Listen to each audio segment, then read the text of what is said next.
It's a great pleasure to be here with you this morning, and thank you for inviting me and welcoming me so warmly. Let us pray. O God, whose wonderful deeds of old shined forth even to our own day, you once delivered by the power of your mighty arm your chosen people from slavery under Pharaoh, to be a sign for us of the salvation of all nations by the waters of baptism. Grant that all the peoples of the earth may be numbered among the offspring of Abraham and rejoice in the inheritance of Israel. Through Jesus Christ our Lord. Amen. I have entitled this series, Living with Exodus, because in a real sense, that is what the church does, whether we do so consciously or not. Indeed, it is what all readers of the Bible do, live with Exodus, because Exodus is the master narrative of the Old Testament.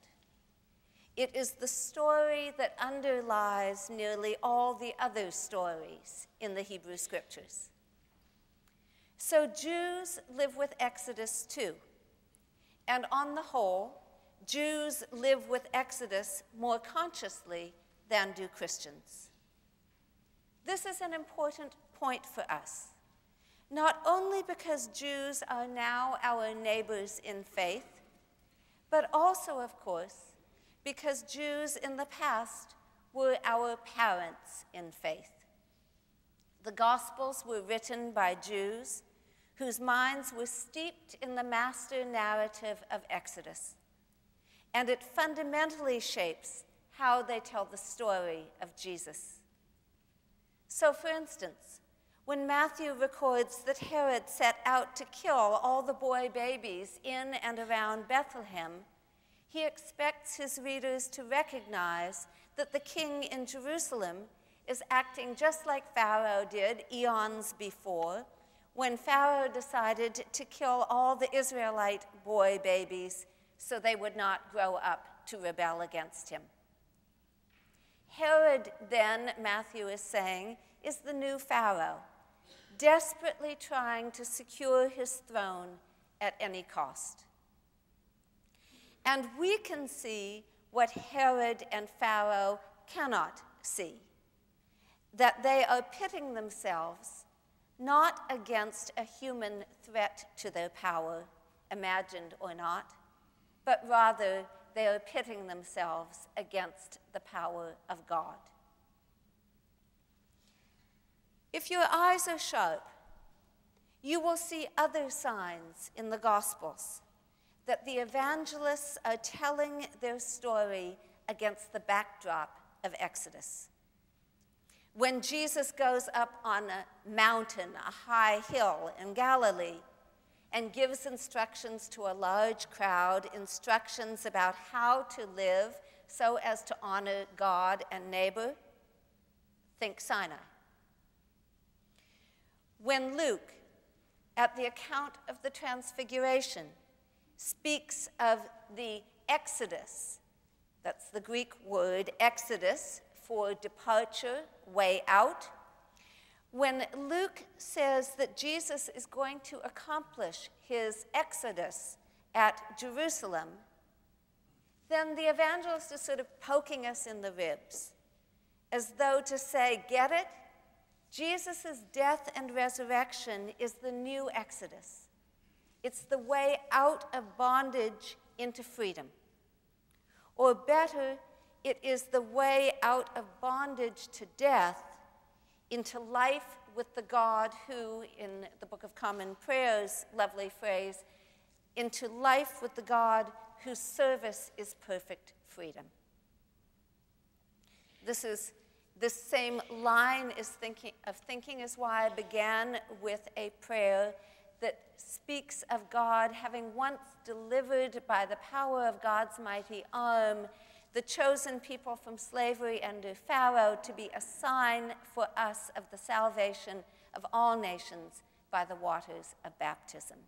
Exodus then points toward what is accomplished in Jesus Christ. So the gospel writers are holding firmly in mind the master narrative of Exodus, and they're putting it in our minds too. And that is reason enough for us to spend this day probing this one book. But here is a second excellent reason. Exodus is the book that more than any other has shaped African American experience of the Bible. And likewise, it has shaped the experience of other oppressed peoples in modern history. Jews seeking to escape Hitler's Europe, Sudanese Christians running from the genocide perpetrated by the northern government of Sudan over the last half of the 20th century.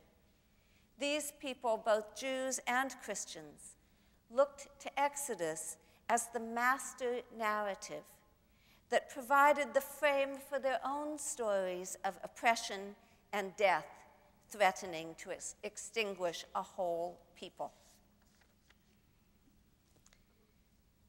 So that is where I begin these 4 lectures, as the book of Exodus itself begins, with the experience of suffering for a whole people, and along with the threat of extinction, also the hope of life.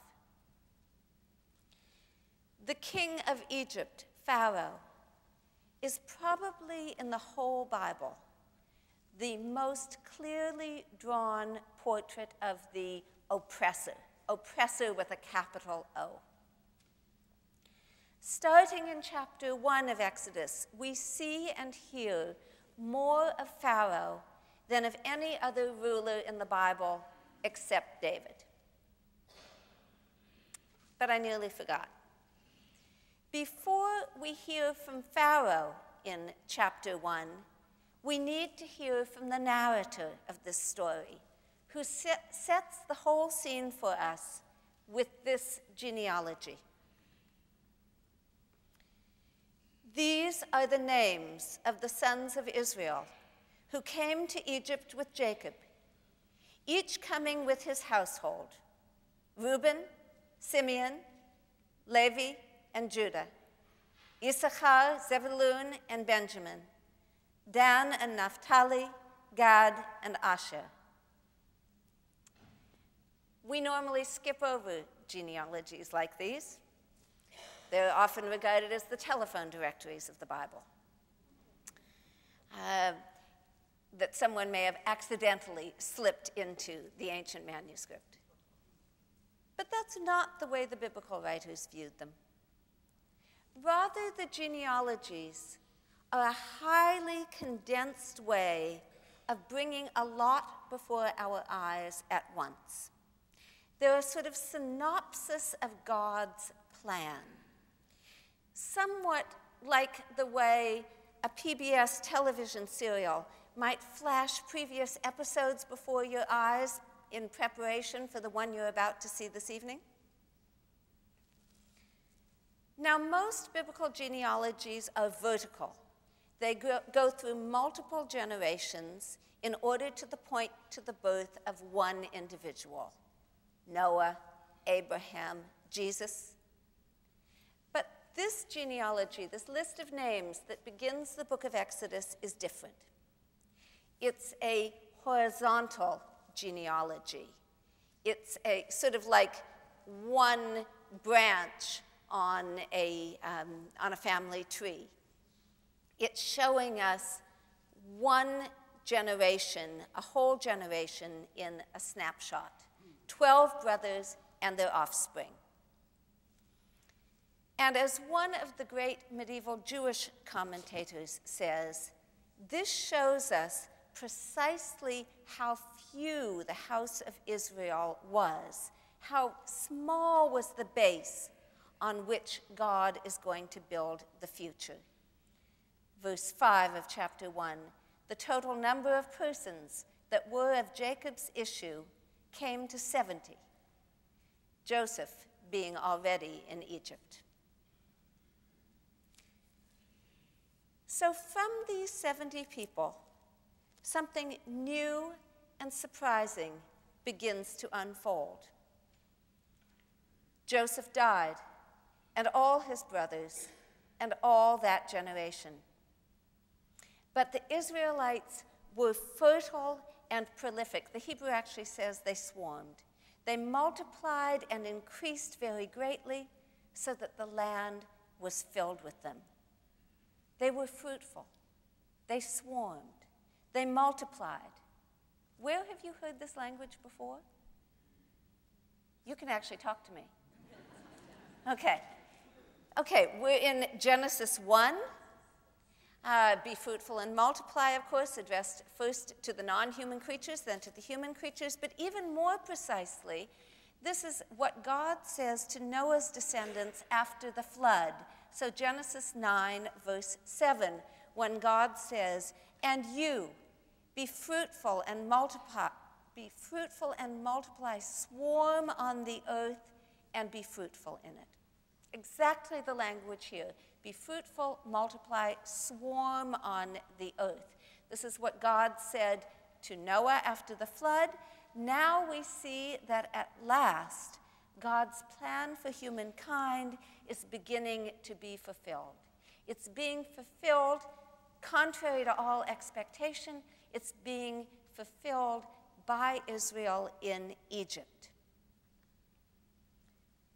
So if your ears are attuned to the larger biblical story beginning in Genesis, you know that what is happening here in Egypt is gospel. This is good news for all people.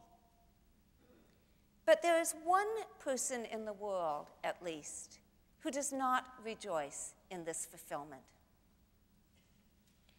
Verse 8, a new king arose in Egypt who did not know Joseph. And this brings us then, this new king who does not know Joseph, this brings us to the great tension that runs through the first half of the book of Exodus. Whose plan for the world, whose plan for creation is going to prevail? Let's listen carefully to the words of God's opponent. And he, the king in Egypt, said to his people, "Look, the Israelite people are much too numerous for us. Let us deal shrewdly with them so that they may not increase. Otherwise, in the event of war, they may join our enemies in fighting against us. And I'm looking at a translation that says, rise from the ground. I would have translated that, and go up out of the land.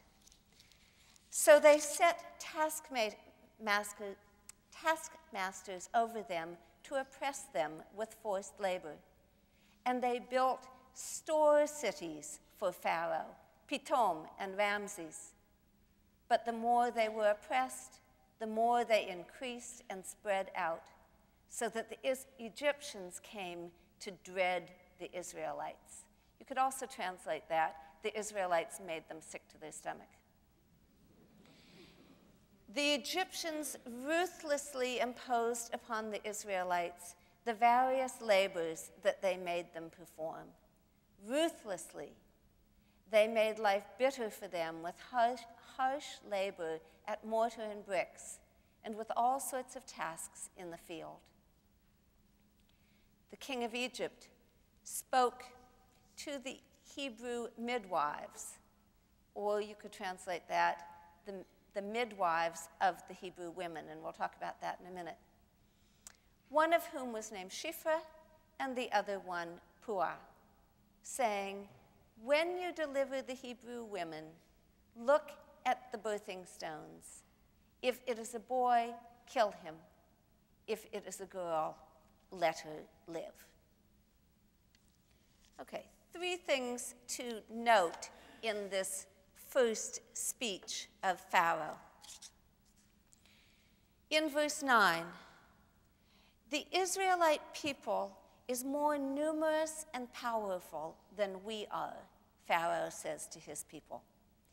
The Israelite people, Am B'nai Yisrael in the Hebrew, this is the first time in the Bible that Israel is called Am, a people. Before, Israel was what?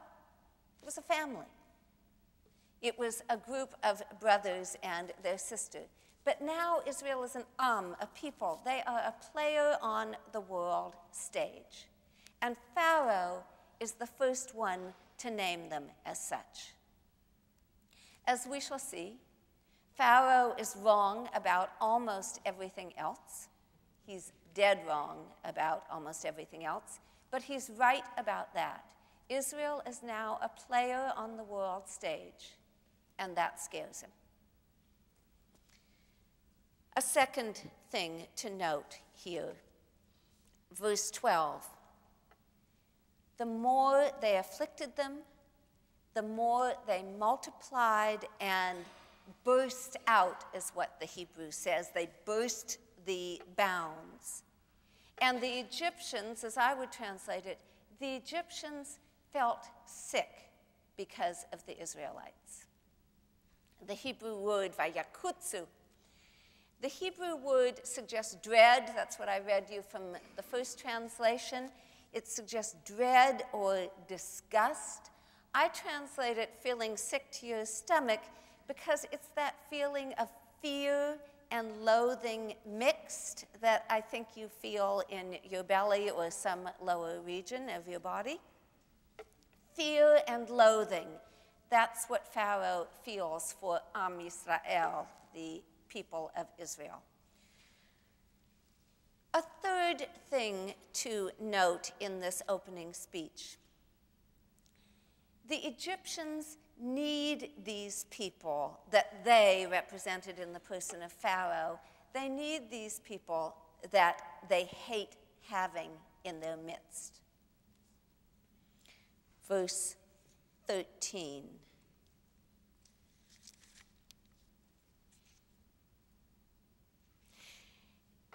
And Egypt put to work the Israelites ruthlessly. They were put to work building store cities to hold grain. Egypt had a great agricultural economy, so the revenues of grain flowing down the Nile from all the fields of Egypt into the store cities that belong to Pharaoh. Pharaoh is the titular owner of all of the lands of Egypt, and the people work for him. They are his serfs.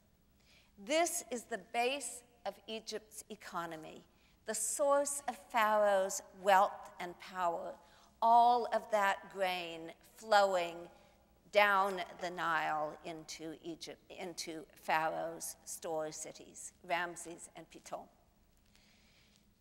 As you know, the Egyptians recorded everything about their daily lives in the bas-reliefs on their tombs. And because they've been marvelously preserved for us over the millennia, we can actually see what went on in those fields of Egypt where the Israelites were put to work bafarech, ruthlessly, as the Hebrew says. And on the tomb paintings of high officials in Egypt, we see pictures of Pharaoh's team of bean counters going out to the field to measure the grain that is owed to Pharaoh. We see in these pictures from the tombs of Pharaoh's high officials, we see farmers being beaten for trying to hold back anything that Pharaoh counts as belonging to him. Pharaoh's economy works by instilling fear in his people. But what the biblical text shows us, which the Egyptian tomb paintings do not show us, what the Bible shows us is that Pharaoh himself is scared out of his wits by these immigrants, these Semites, these slaves. Pharaoh is scared of their being in Egypt, and at the same time, Pharaoh is scared of losing them. What if they join to our enemies and go up out of the land? So Pharaoh says, let's be smart about them. Let's be clever. And that is when he devises the plan to kill his labor force. Killing his labor force. This may sound wildly illogical when we read it in the Bible, especially when we know who is going to make it out of this story and out of Egypt alive and who is not. But there is a kind of logic to Pharaoh's thinking, a sort of logic to his politics and his economics, which we may, in fact, be able to understand. I'm going to read to you a short passage from a book by Bob Ekblad called Reading the Bible with the Damned. Bob Ekblad is writing out of his experience doing Bible studies with men in Skagit County Jail in Washington State. Skagit County is an agricultural county, and some of the men in the jail are Mexicans who have come as agricultural workers. It's interesting to listen to their take on this first chapter of Exodus. Ekblad asked the inmates about Pharaoh's order to the midwives. If it is a boy, kill him.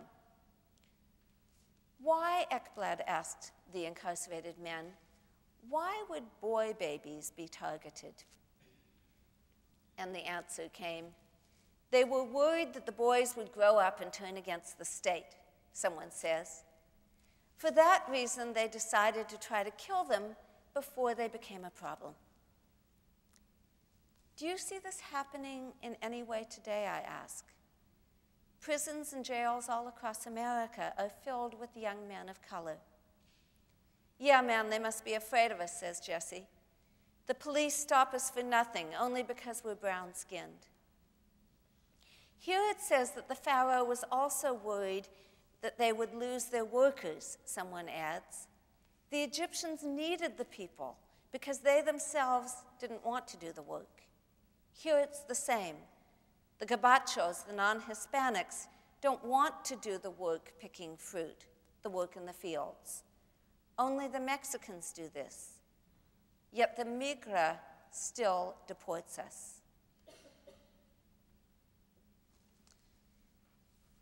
So we have seen something of Pharaoh's logic in dealing with the people he needs, the people who also threaten him. It may even seem familiar logic when we think about it. And as we already know, even though we are just a few verses into this story, this is a death-dealing logic that will lead to Pharaoh's downfall and the ruin of the land of Egypt in the great battle of the plagues. But there is a second kind of logic at work in Egypt. And this second kind of logic runs all through the book of Exodus. It is the logic that works for life. We see that logic first in the midwives' response to Pharaoh's order. The midwives, fearing God, I'm in chapter 1, verse 17. The midwives, fearing God, did not do as the king of Egypt had told them. They let the boys live. So the king of Egypt summoned the midwives and said to them, "Why have you done this thing, letting the boys live?" The midwives said to Pharaoh, "Because the Hebrew women are not like the Egyptian women. They are vigorous." That word could also be rendered, they are animal-like. Before the midwife can come to them, they've given birth already. And God dealt well with the midwives, and the people multiplied and increased greatly. Again, that Genesis language. And because the midwives feared God, he established households for them. Who are these midwives who fear God more than they fear mighty Pharaoh, who pull the wool over Pharaoh's eyes with that story, these Egyptian women are like animals, not like these Hebrew women are like animals, not like Egyptian women. The babies pop out before we can even get there. Who are these women? In fact, there is a debate about who the midwives are, and it goes back for centuries, or in fact millennia now. Are they Hebrew women, or are they Egyptian women? Their names sound like Hebrew names. Shifra means something beautiful. Puah, these sound much more like Semitic names than they sound like Egyptian names. So it might be that these are Hebrew women appointed by Pharaoh to monitor other pregnant Hebrews. And I think the translation that I read to you actually called them the Hebrew midwives. But if they are themselves ethnic Hebrews, then why would Pharaoh trust them to carry out the order to kill Hebrew babies? So maybe they're not ethnic Hebrews.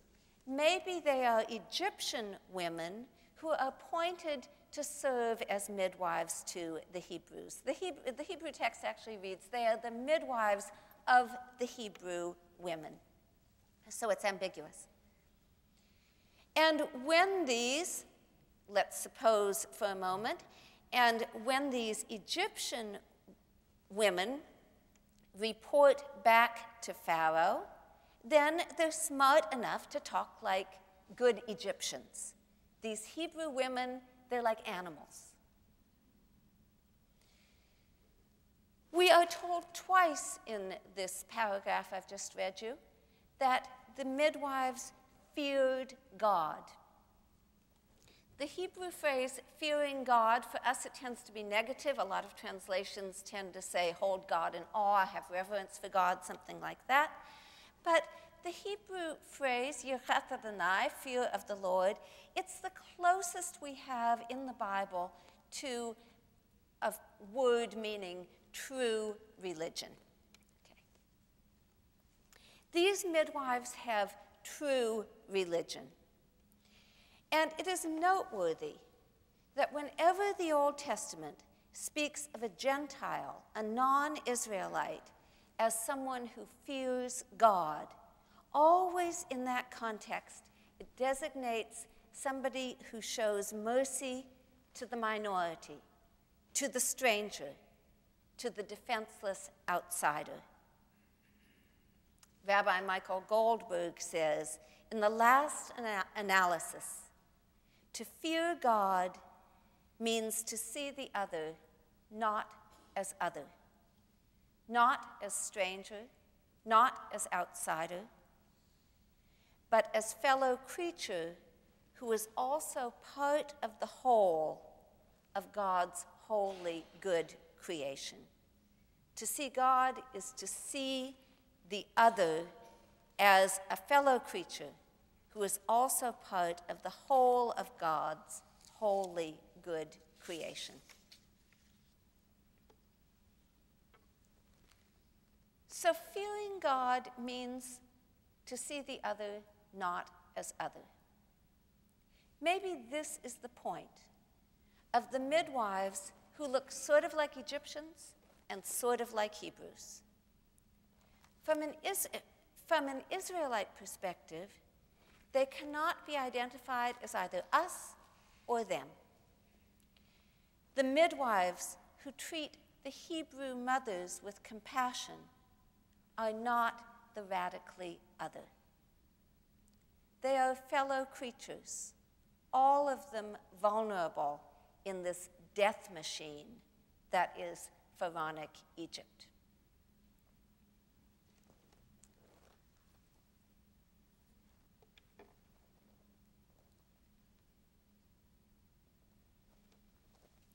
The midwives who show mercy to others are not the radically other.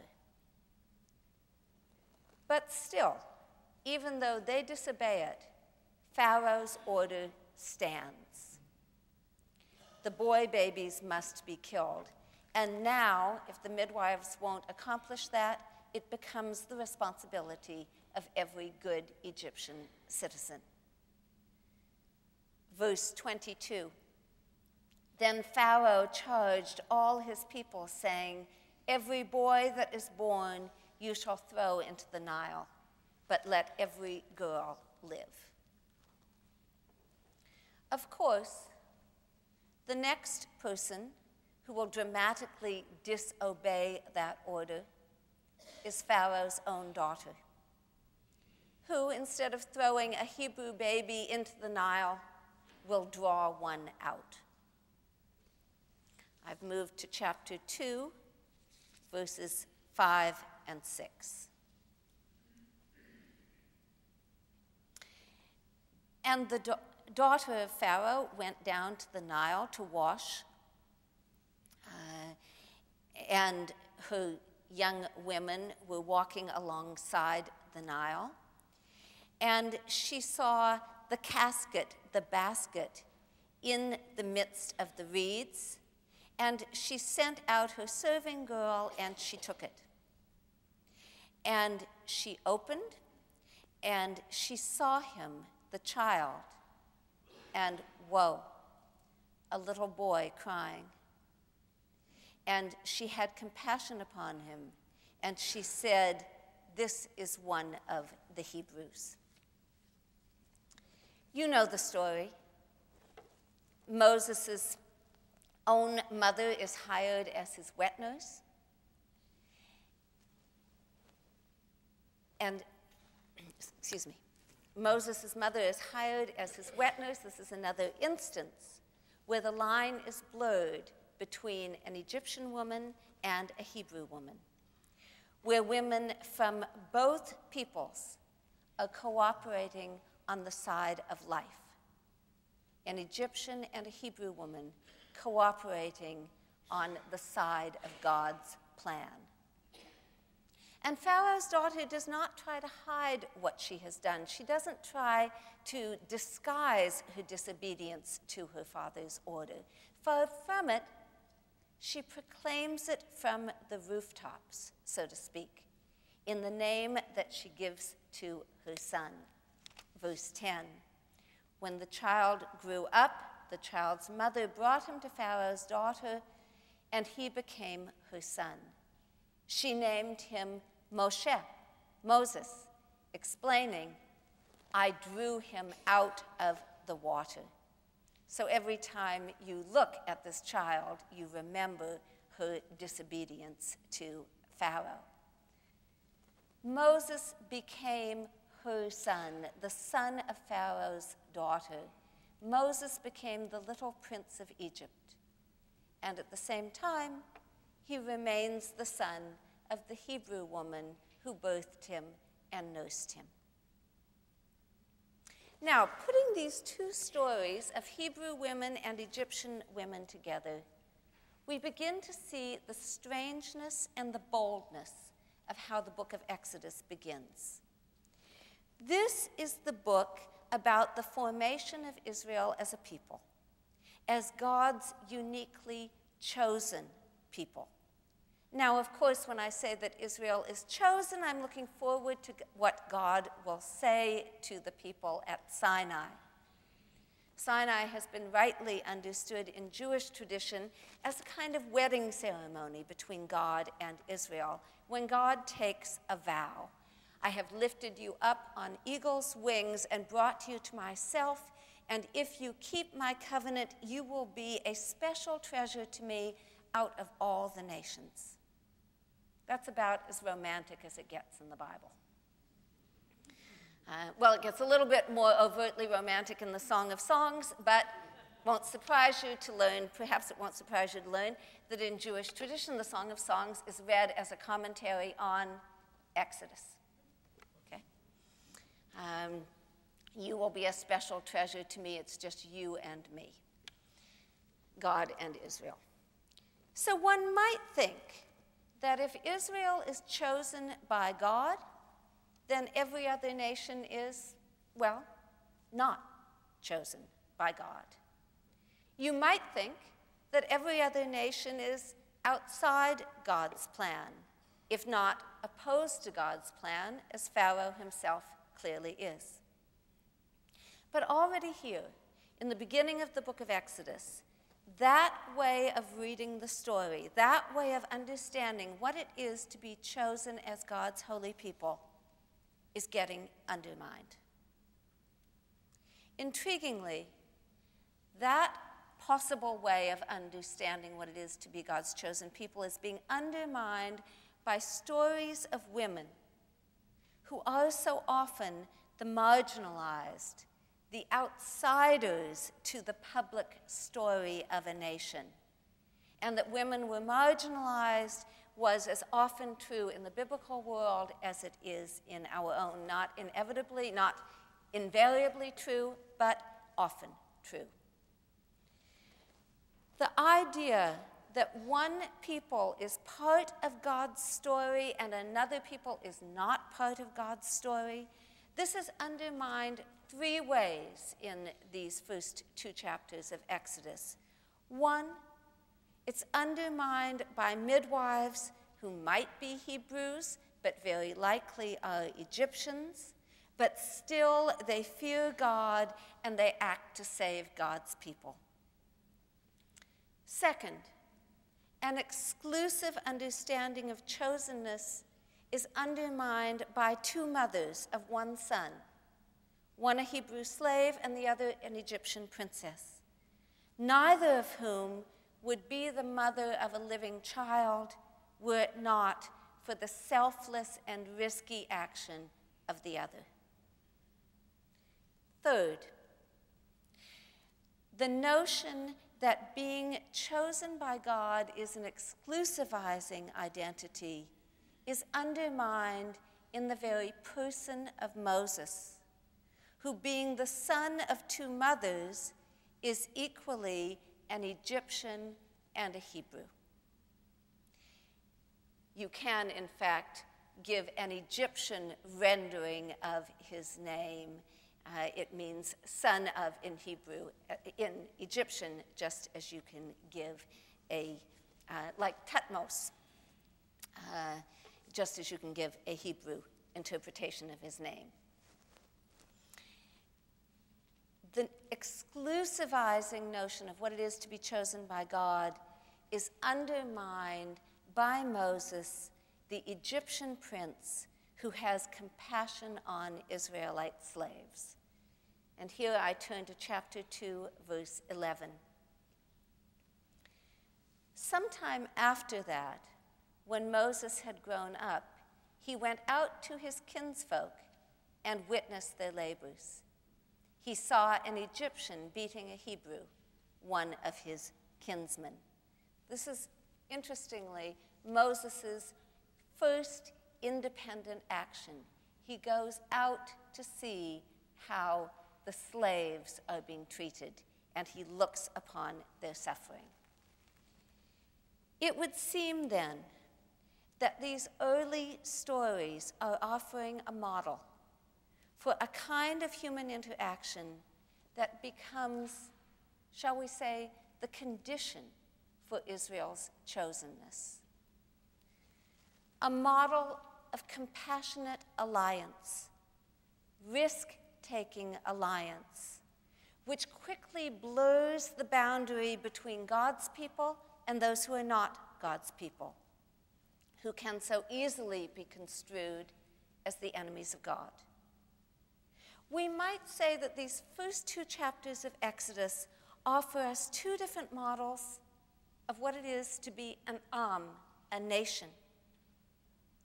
We have Pharaoh's model of nationhood based on fear, exclusion, loathing. And we have Pharaoh's daughter's model of what it is to be a nation, based on compassion and inclusion. Embracing the first model leads certainly to death. Paradoxically, the second risky model is how a people chooses life. Thank you.